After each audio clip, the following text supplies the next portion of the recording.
This is the booksbybethel.com's Authors Corner podcast, where we chat with interesting authors, bring you insights, and marketing tips. Booksbybethel.com is an author's directory featuring family-friendly writings of Bahamians and West Indians. Here's your host, author, and publisher, Terry Bethel. Well, welcome again to another edition of Meet Our Authors. We're meeting with our author, Mrs. Portia Sands. Mrs. Sands is the author of the Bookie and Barabi series, a tongue twister for me, Mrs. Sands. Mrs. Sands has been writing for many years, and we are so honored that she would be with us to favor us with this interview today. Mrs. Sands is going to tell us more about her journey through writing. She has a wonderful story to tell. She's been in the education field for many years, and so I want you to join me in welcoming our guest, Mrs. Portia Sands. Welcome, Mrs. Sands. Thank you so much for having me. It's a pleasure to be here. Yes, it is wonderful to have you. Thank you. So, Mrs. Sands, you are the face behind Tell Me a Story, the Bookie and Barabi series, and that was aired on the Bahamas Learning Channel for many years. Is that still on the channel? It is. The channel itself is not operational. Oh. However, the videos can be found online on YouTube. Beautiful, beautiful. I think I did see a few on YouTube. So go out there and let your children, and even it's a wonderful time to have story time as a family. Mrs. Sands is also accomplished as a writer of poetry and plays. And in addition to the 3 books she's done on Babuki and Barabi, she released her first novel entitled Family Ties. And she's also gone into, along with her son, a production of a short film called Sisters. And so Mrs. Sands brings to the table a lot of insight, a lot of wisdom, a lot of history. And I hope we can just glean from that knowledge today, Mrs. Sands. Tell us first how you got started, and I'm sure it's going to be intriguing. Interesting enough, I grew up in the community of Fox Hill, and I come from a family of storytellers. I never met my grandfather, but I was told that he was an avid storyteller. However, my mother was also an avid storyteller, and I sat at her feet many times, listening to her tell stories. And quite honestly, in the community of Fox Hill, television and internet was non-existent. Television was limited. And so we spent a lot of our time outside, sitting under a tree, tamarind tree, a dilly tree, just talking and telling old stories. And naturally, when I became an educator, I would do some of that with my students in the classroom. And then I remember specifically Mrs. Evie Rowe, who was at the time the education officer for lower primary. She was having a professional development exercise for her teachers, and she asked me to do a Babuki and Barabi story at the opening ceremony. She gave me the story, and I took it and I did some adaptation to it. And by the time I was finished with the story, I mean, everybody was just bowled over. And what happened was Director Pinder at the time, Iris Pinder was the director at the time. She said to me afterwards, she said, "We're going to get these stories on television. I think the whole Bahamas will enjoy these stories." And basically, that's how the journey of my getting it out there began. Because quite honestly, it was just something that I did for enjoyment, for fun. Right. But that is how the journey began. And then teachers started asking, "Do you have these stories written down? So that we can read them to our students." And so I started to put them in book form, and that's how it began. And then I remember specifically one time Mr. John Burroughs interviewed me. Mr. John Burroughs used to be a social studies officer for the Ministry of Education. And he said to me, he said, and I don't know if he even remembers saying this to me. He said, we have a lot of poets.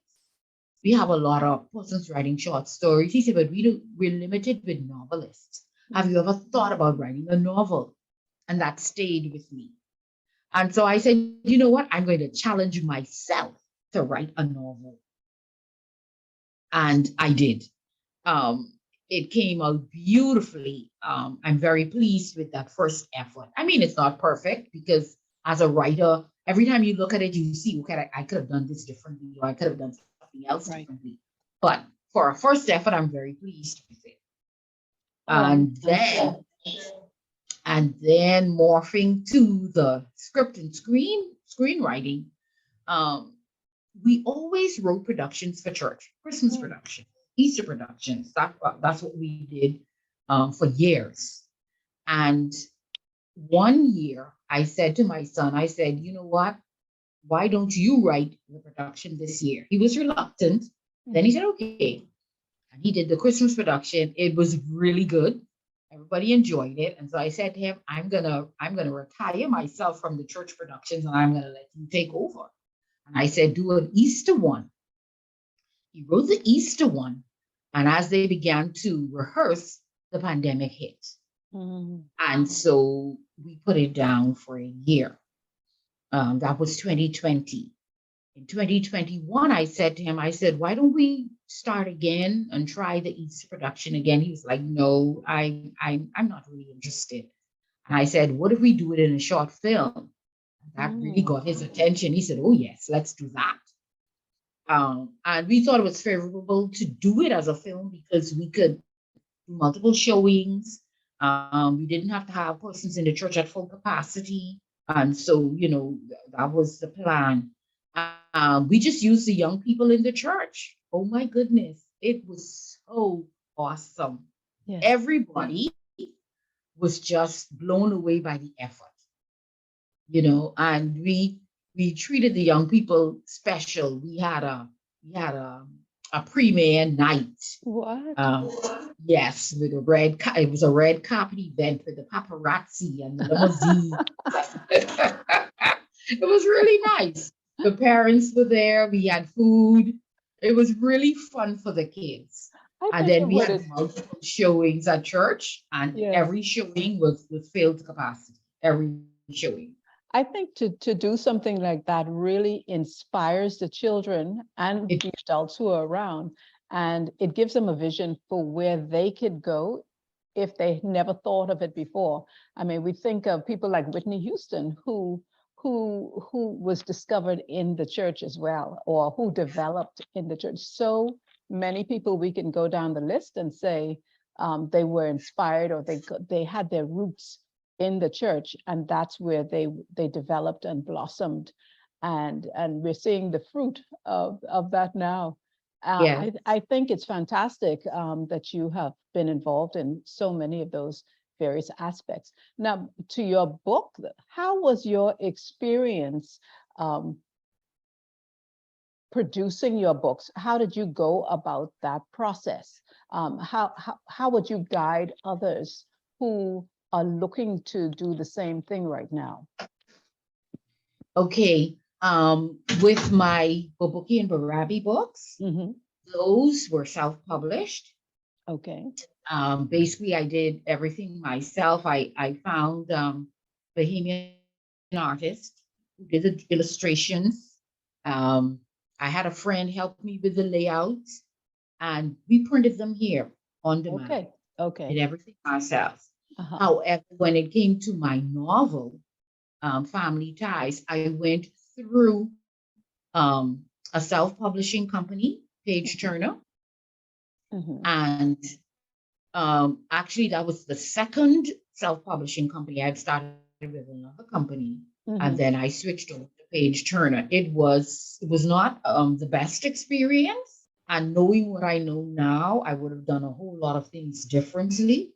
But nevertheless, I'm grateful for the experience. Right. I think there's a lot to be learned for individuals publishing for the first time, because you want trusted individuals. You want to know that people will give you the best for the buck, Right. so to speak, Mhm. and that you're not just another number, another customer Right. Right. to push out. And a lot of times that's what happens when you go with the large agencies. You're just another customer. You know, there's really no personal interaction, or they don't really take on the project personally, so to speak. It's your thing, and you're just paying them to execute a service. Mhm. And I think I prefer to go with the more personal route. Yes, a boutique publisher. Correct. Right. Well, I noticed that you are on Amazon, and that's a good start. That's a good thing that came out of the publishing of that book. And your Yes. other books are available also on your website. That's a good thing. Uh, Yes. um, you know, Amazon is really the largest book distributing platform there is. And so you can't lose if you do your homework in getting it on there. But I find, Ms. Sands, that a lot of people want to publish first and then put their books on Amazon. That's kind of working it backwards. So I'm glad to see that yours is on Amazon. And there are things that we can do as independent authors. Even Yes. though you went through the publishing company, you're still an independent author. You're still, Yes. you didn't sign your rights over. Yes. So you're still a self-published author. Yes. And so that is what a lot of people don't understand, Ms. Sands, is that when they publish a book as yours, there's still groundwork that they have to do in marketing the book. We as authors, sometimes we get so caught up with our daily routines that we forget that that a part of the book experience, the publishing experience, is to now get that beloved book in the hands of our readers. And so we have to do what we can in marketing that. And I'm so happy to say that you're a part of the Books by Bethel family, because you have your presence on the site. People can read a little bit about you. They can have a sampling of your poetry, and click on the link, people. Click on the link and go and purchase and support. And while we're at it, I want to add into that authors really make it by reviews. We have tons of people who come and enjoy our books, like Miss Sands. She's published a number of books, and people are saying how well they enjoy them, but they're not leaving reviews. And so Yes. even if you were to go on Amazon, buy the book on Amazon, and tell her how much you appreciate them, tell her how much the book meant to you. And in doing so, Amazon likes that, and they'll send the traffic to her. Let's support Bahamian authors. Let's support great Bahamian authors and the work that they're producing today. And so, and let me just add this. If you're not on Amazon and you can't get to review on Amazon, send her a note, even if it's a voice note, and she can transcribe it and she can put it on social media. But good books need to get in the hands of our children, of if they're children's books, if they can get in the hands of other educators. But we Yes. need to get them circulating in the Bahamas and in the world. We don't have to just limit them to ourselves. Let's get them out there. We have people who found my books in the UK, and they write and say, hey, this is good. I really enjoyed it. We have it in the States and Canada. And so there's no limit. And sometimes we feel like there's more appreciation out there than here. So if you're listening today, show us otherwise. Show us that you do appreciate homegrown, and homegrown can be fantastic. And so, Ms. Sands, you said you've told us about your experience. What is your next step? What are you doing now in your publishing journey? Because you're so dynamic. You're always, you don't just write for yourself. You're selfless. You write and you expose. And you had me on 2 of your initiatives so far where you were helping other people. You know, Yeah. the agency you work for, y'all were helping other people. So this isn't about that agency, but what are you doing yourself in your personal journey as an author? Well, quite honestly, I think every author always have something waiting to be published because we're always writing. I have tons of things that I need to polish, and to publish. Yes. So really, I just need to take a break, pause, and get some of that out of the way. Most of the persons who know me personally, who've read Family Ties, they've been asking for a sequel. Okay. They've been asking for a sequel. One specifically said to me that she woke up the next day wondering what the characters were doing. Oh my. She fell in love with the characters. And so I know that I have to do it as a trilogy. Oh, beautiful. I do have an outline already for the sequel. And so I just need to sit down and get that together. But even prior to that, I have 2 other books that are partially completed, that are not 2 other novels that are partially completed, that are not Family Ties. Okay. And what I want to do with all of my writing is to encapsulate the Bahamian culture, the Bahamian setting, Yes. in all of them. Right. So people reading it who've never been to the Bahamas would get a true feel for the culture of our country and would want to come. Yes. Yes. I that resonates with me so well. I have a lady who contacted me. Her daughter is being homeschooled in the United States. She was born here, and I shared this on another podcast. And the bottom line is, she is able to see what she missed. She now wants to come home and taste conch salad. She wants to visit Potter's Key Dock. Where is Dean's Blue Hole? I want to go there.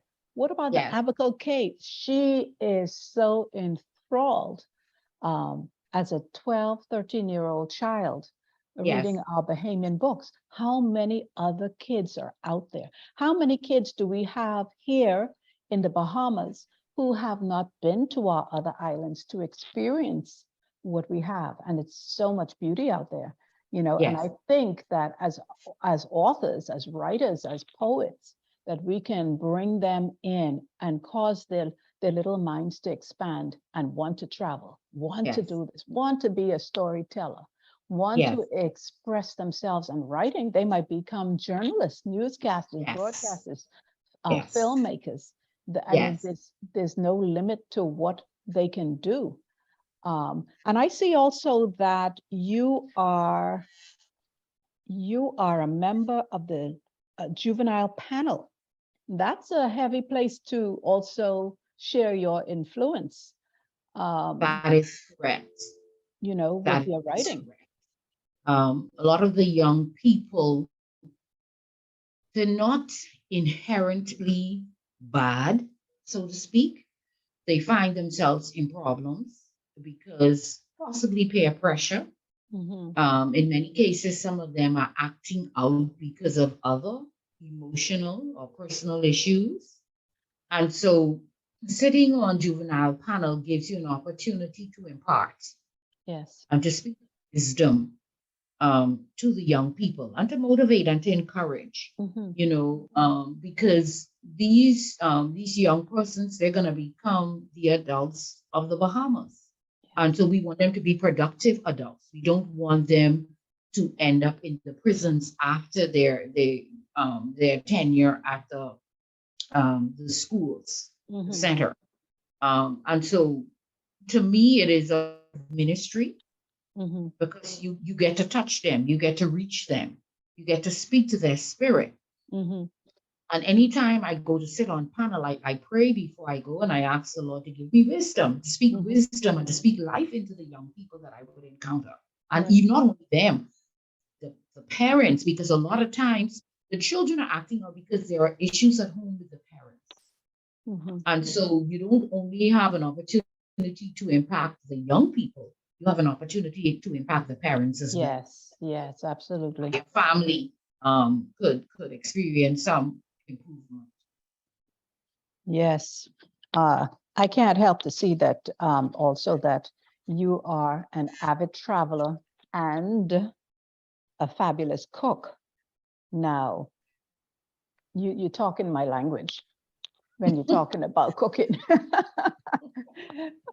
So how does that impact the traveling and the cooking? How does that impact your writing?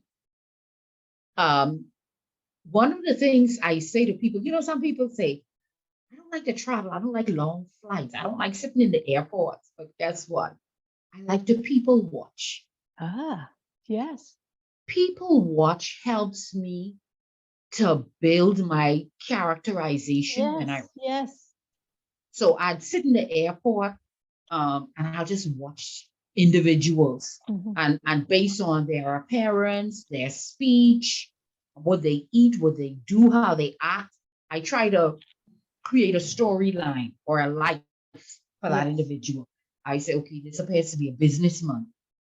By the dress code, it appears as if this is a business trip. And he's been on his laptop the whole time, so he's probably working, probably has some kind of presentation to do when he gets there. And so all of these kinds of things, I just sit my people watch, and it's a lot of fun to people watch. And when I go to write, some of those ideas and really things that stood out when I people watch would come back to me and help me put together and craft my stories. Right. And I think too, what impacts us, because both of us are artists too, authors and artists, I think that also helps us to lend color to our scenes, and we can look in the sky and get ideas. We can look at trees and get ideas. We look at people and get ideas. We're stimulated on all fronts, from our eyes, our ears, our taste buds, and that is such an important part of storytelling, because you want people to be so immersed in your story. They can sit there with the book and they can smell what you're smelling. They can taste what you're tasting. They feel the cool breeze. They feel the heat, and it's so important as writers to capture that and then put it on the page, make those pages come alive. And thank you for all of that. And so now I want to ask you a few questions about your writing too. Some of us just write, and we don't want to share our writing. We're timid. But I think that we have to get over that if we really want to use our writings as tools to be a blessing to the readers, to change what is going on in our society, because we can just go out there and complain about what's going on, or we can be a part of the solution. And I think our books are being a part of the solution. But my question is to you. I can tell that you don't just write and keep things to yourself, but who is your biggest supporter as you write, that you can bounce things off? Who would give you a critical analysis without trying to destroy where you're going with your books? Well, actually, there are two kinds of writings for me. I do have therapeutic writing. Those I do not particularly share. Okay. But I remember one occasion I went to a writing, I went on a summer writing course at the University of New Hampshire. Beautiful. And I did some therapeutic writing there.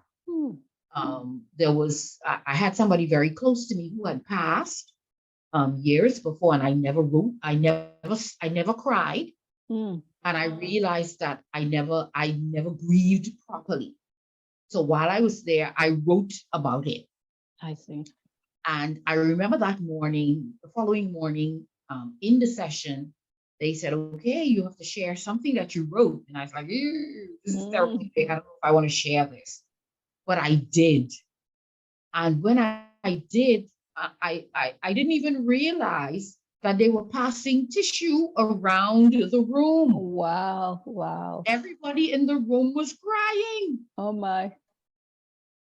And I didn't realize how much of my grief I poured out onto the pages. Wow. And they actually felt that. Wow, wow. So I do have therapeutic writing, and so I don't always share my writing. But those ones that I want to publish, or I want to put out there, I do have two persons. I just learned this phrase from BJ Turnquest the other day. She called them beta readers. Beta readers. Yes, I have two beta readers that I always my first option. Right. And they're really good critics. They give excellent feedback, and I deliberately choose a male and then a female. Beautiful. Right, because I want to get the male perspective as well. You know, sometimes as females are writing maybe sex-centered, you know, maybe one-sided, so to speak, from a female perspective. Right. And so I have a male and a female beta reader, and they're always, my go-to persons, always give me excellent feedback. That is wonderful. Yeah. I found initially with my art and my writing that sometimes when you go to family, they just want to encourage you. They don't want to mash your corn. And so it's always good to have, unless you can tell them, say, listen, I'm looking for, I need honesty, please. You know, tell me, I would like to have this critiqued so that I can tweak it and make it, bring it out to be the best it possibly could be. And so they help you to steer so that when you get to your editor, you know, you really know that you're on the right track, because your editor, if it's a good one, it's going to do more than just do spell check. Yes. You know, an editor. What I do when I send it to my beta readers, I send specific things that I want them to look for. If I find in my writing that I'm not comfortable with a certain chapter, or comfortable with a certain character, I say specifically to them, is this character believable? Is this chapter clear enough? So I would give them some specific guidelines as well. Beautiful. When I send it, yes. So when do you think you do most of your writing? Are you a morning writer, weekend writer? Do you wake up in the middle of the night and write? I can write 24 hours a day. I just need quiet. Wow. Okay. I just need quiet time. And when you're writing your stories, do you find that you get so caught up in them that sometimes you feel what the character's feeling and you end up crying and or laughing? I get so caught up, I lose sense of time. I don't feel hungry. I don't know it's time to eat. I just lose myself when I write. Right. So, you know, there are many great authors in our country and around the world, of course, but are there any authors locally that maybe in the past that have gone on? Are there any that, or have there been any that have inspired you or influenced your work in any way? I'm very inspired by the late Chelsea Turner Rowe. Okay. I think her poetry was phenomenal. You know, I used it constantly in the classroom. One in particular called Run, Charlie, Run. I think every student that I've taught over the years probably knows that poem. Run, Charlie. I also like Cindy Lee Brewster. Okay. She has a number of books, but there's one book in particular that I used all of the time in the classroom. It's called Running Sheep. It's a collection of short stories, a lot of them focused on life on Long Island. Beautiful. I love her stories. I think the book is actually used in the classrooms, in the junior high. And of course, Patty Clinton. I love her writing style. I consider her to be a modern day guru when it Wow. comes to writing. I really admire her and her work.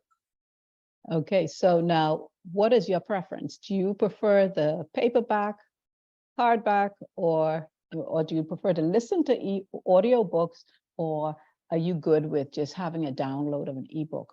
You know, everybody has a little preference. I don't like audiobooks. I don't know why. I need a hardback. In recent times, especially because of the pandemic, I've kind of caught on to the ebooks. The Mhm. ebooks have been popular. But listen, if I like a book, I'm going to invest in the hardback because I want that on my bookshelf. Okay. It's just unfortunate that when I find a book that I like, I want somebody else to appreciate it. And I lend out my hardbacks and I don't Ah, send them back. So ah, that's the only issue I have with that. But I love a book in my hand and on my shelf. You know, I do have personal collection of certain authors oh and yeah, Bahamian material as well. yes. Okay, so if you could spend a day with another popular author, one day with one particular author, who would that be? Who would you want to glean from? This is not a Bahamian author. This is I think he's American, John Grisham. He's a Ah, master storyteller. ah, I don't know how he does it. I get lost in his books, oh my, yeah. and he builds a mystery that is, I don't know. I want to pick his brain. I need to know his mind because Uh-huh. how, I want to find out how does he get his information. But I do know that he does major research Yes. before he writes. I Um, believe, I believe that most great authors are great readers. yes. They have to study people, they have to study, do research. You know, you just can't pick up a book and read, which is another thing I'd like to discuss with you briefly as we start to wind down, is um, children and reading. Are children reading enough in schools, out of school, to become better communicators, to become better writers? Uh, what are they reading, and how could we improve? You were an educator. How could we improve? How could we get the books to our children or to our parents so that they could start influencing the parents from a young age? What is our solution here? Our children do most of their reading in school because they're forced to do it. Mhm. Um, I don't know that there is a lot of reading done at home. Parents, I think they push the electronics Mm. um, more than they do the reading. And that is a problem because our children, for the most, see reading as a chore, Mhm. task, rather than entertainment, something pleasurable. And we need a conscious national campaign to change that mindset. Parents will buy all kinds of things. They will buy the newest tennis or the latest phone or a tablet or a video game before they buy a book. Mhm. We need a national campaign to change parents' mindset and then to get to children. I know even as a parent, when my son was younger, what I did to try and encourage him to read, in order to encourage him to read, those things that he would watch on television, like SpongeBob, Jimmy Neutron, and all those kinds of things, I bought the books. Mm. I bought the books, and that was, you know, that would, that was my way of trying to get him to read more. And he would take the books to school, and the other children wanted to read his books. Mm. And at one point, he said to them, pay for my books. You have to pay to read my books. The businessman has come out.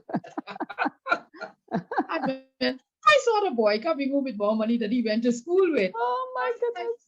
Where does money come from? Well, they want to read my book, so they have to pay. I was like, oh my goodness. You started by talking about how you spent time as in your youth growing up. You all spent more time around the tree telling stories. Yes. There wasn't so much electronics or devices that that were babysitting you. So, I think that has such great merit that that's something that we are missing today. Yes. There, the television can be,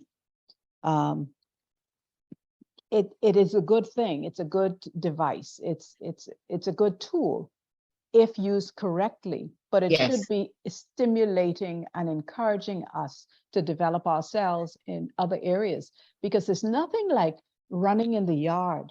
There's nothing like going to the beach or fishing or picking up a book and stimulating these natural juices and desires for creativity. But if we are just going to be plunked in front of the television, allowing people just to pour down us what they want to, and they're getting rich off of us, but we're not benefiting in any way, for the most part, our culture is not benefiting from a lot of the stuff. That not everything is bad, but even the good stuff needs to be taken in moderation, so that I think we can go and teach our children how to sit down and read, because later on in life, they're going to have to sit on their job, perhaps, depending on the type of job, and they need to learn how to read. They need to learn how to read instructions. You just have to factor this into so many aspects of your lives that I think we are, as parents, do our children a disservice by not turning off the TV and saying, hey, let's go out, let's go and visit a farm, let's go and pet the animals, let's go ride a horse today, let's do something exciting. There's so much beauty in our country and so many beautiful people to spend time with. I think we can have a little more going on, more exciting things going on. So, Mrs. Sands, it's been a joy having you, interviewing you, being on the other side of your microphone. And I just want to leave it open for you now. Is there anything else you'd like to share with us before we close out the segment? I just would want to encourage Bahamians to continue writing, for more persons to write. We need to encapsulate and to capture the Bahamian culture. So much is happening to dilute our culture today. 5, 10, 15 years from now, we need the children to be able to pick up a book and see the rich heritage, see the Bahamian culture undiluted, captured on those pages. And so I just want to encourage Bahamians to write. Keep on writing. Let's write, let's publish, let's get our work out there. And then not only that, I think even in our schools, we need more Bahamian literature in the primary school. Yes. I know that there are some mandatory readings for junior school and high school that has Bahamian material in it, but we need a lot of literature for the primary school as well, Bahamian literature. And so I just want to encourage other Bahamians to just write and keep on writing. We need to get material out. Right, I agree. Thank you so much for that. And when we're writing, people, as a publisher, inspirepublishing.org, we encourage excellence in writing. And so always get your work vetted, always get it edited, always produce with excellence. So on behalf of booksbybethel.com, thank you for joining us, Mrs. Sands, Portia Sands, and we look forward to seeing you all in our next interview. Have a great day. Thank you for having me.